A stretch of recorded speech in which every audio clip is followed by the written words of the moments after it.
Гэгээн ширээт улсын төрийн тэргүүн Ромын Пап Францис 88 наснда 4-р сарын 21-ний өдөр таалал төгссөн.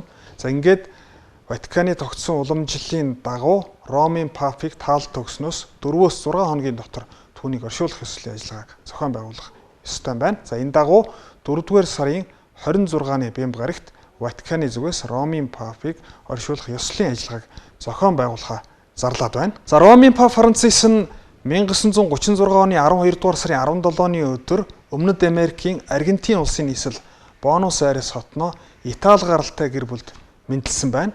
За түүний хувьд 21 наснда уушгины хүнд өвчний улмаас уушгиныхаа тодорхой хэсгийг бол тайруулж байсан ийм нисэл хүртэл орж байсан.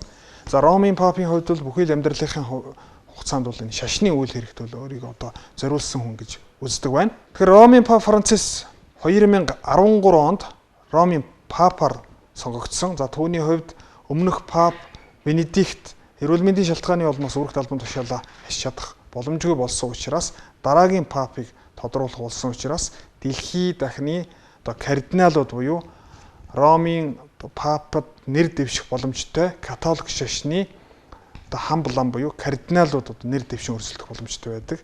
За дэлхийн өнцөг булан бүрээс 100 гаруй кардиналууд Ромын Папад өрсөлдөхөр болсон. За энэ дундаас хамгийн өндөр буюу олон санал авсан Өмнөд Америкийн Аргентин улсаас гаралтай Хорге Мария Берголин Ромын Пап болохоор болсон. За ингээд Ромын Папын үүрэгт албан тушаалд 2013 оноос хойш нэмэгдсэнээс хойш шашны үйл хэргийг гүйцэтгээ зогсохгүй дэлхийн сайн сайхны төлөө маш олон сайн үйлдэл идэвхтэй хувь нэмрээ оруулдаг байна. За үүний нэг тод жишээ нь Ромын Пап Францис уур амьсгалын өөрчлөлтөд маш хүчтэй тэмцдэг. Уур амьсгалын өөрчлөлтийн төлөө дуу хоолойгоо нэгтгэдэг хүн гэдэг нь бол гэрээ олон нийт түүнийг бол хөндлөж таньдаг байна. За ялангуяа энэ уур амьсгалын өөрчлөлттэй холбоотой хүчил төрөгчийн давхар эслийг бууруулах хүрээнд дэлхийн бүхий л улс орнууд бол идэвхтэй хувь нэмрээ оруулах ёстой гэдэг энэ санаачлагыг бол дэвшүүлж байсан. За тухайлбал Ромын Пап Францисийн санаачлагаар Ватиканы зүгээс болон түүний санаачилсан хүн сайн үйлсийн аянд бол католик шашинтны зүтгэлтнүүд донорууд идэвхтэй нэгдэж байсан. За үүний хүрээнд дэлхийд дахинд 60 сая орчим Америк долларын тусламж дэмжлэгийг уур амьсгалтай тэмцэх төсөл хөтөлбөрүүдэд бол Ромын Папын санаачлагаар хандуулж байсан гэсэн ийм мэдээлэл гардаг байна. Тэгэхээр дэлхийд дахины өмнө тулгамдсан хамгийн гол сорилт бэрхшээлүүдийн нэг бол яхаггүй өлсөөлөн ядуурл байдаг. Тэгэхээр өлсөөлөн ядууралтай тэмцэх хүрээнд Ромын Пап маш идэвхтэй хүчтэй санаачлагуудыг бол гаргаж тавьж дэвшүүлж байсан. За тухайлбал дэлхийн өнцөг булан бүрт өлсөөлөн ядууралд нэрвэгдсэн хүн ард туслах хүрээнд Ромын Папын санаачлагаар түүнийг Папаар ажиллаж явах энэ хугацаанд нийтдээ 100 сая гаруй еврогийн тусламж дэмжлэгийг ядууралтай тэмцэх тусламжийн хөтөлбөрүүдэд бол зарцуулсан гэсэн ийм тооцоо судалгаа байдаг байна. Эрхэн зөрчигдсөн иргэд нийгмийн бүлэг цөөнхийн дуу хоолойг тэдний дуу хоолойгоо хүргэж чаддаггүй шийдвэр гаргагч олон нийтэд түүнчлэн дэлхий дахны сонорт хүрэхэд Ромын Папын айлдвар номлол сургаал урээлга маш их нөлөөлдгөө гэдгийг бол олон нийт бол хүлээн зөвшөөрдөг байна.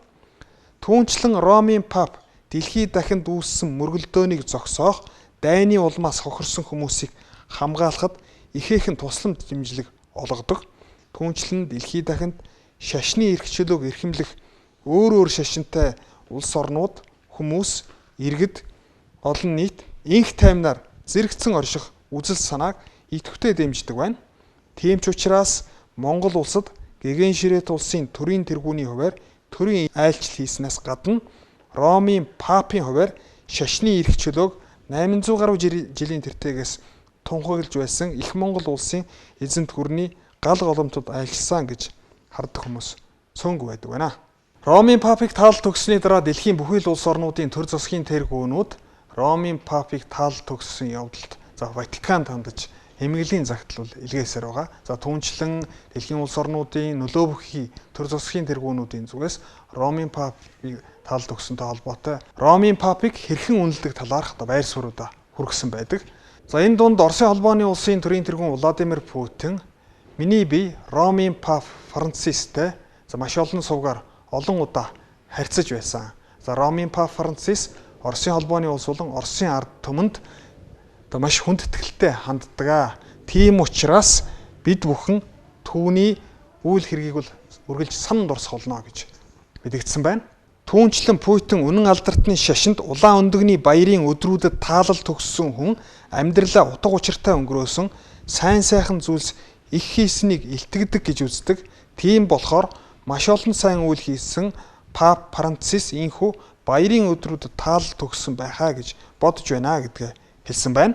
Америк нэгдсэн улсын ерөнхийлөгч Дональд Трамп Ромын Папа Франциск таалал төгссөнтэй холбоотой түүнд бол эмгэнлээ илэрхийлсэн.